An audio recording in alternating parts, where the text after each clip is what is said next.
Welcome back to Guide with Samuel, and in this quick tutorial I'll walk you through how to connect Slack to Zapier so you can automate messages, alert and update without manual effort. Let's get started. First, open your web browser and log into your Zapier account. Once inside, click the My Apps tab from the left-hand menu. Next, use the search bar at the top and type in Slack. When Slack appears in the result, click on it and hit the connect button. A new window will pop up asking you to log into your Slack workspace.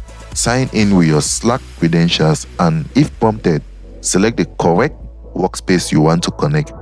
After logging in, Zapier will ask for permission to access certain features in Slack.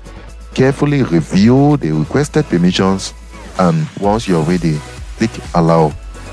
You'll now see a confirmation message inside Zapier indicating that Slack is successfully linked. From here, you can start building zaps that send messages, post channels update, or notify team members automatically. If you ever need to disconnect or manage this integration, you can do so by returning to the My Apps section in Zapier. And that's that, guys. If you found this helpful, don't forget to like and subscribe to Guide with Samuel for more helpful tutorials. Thanks for watching.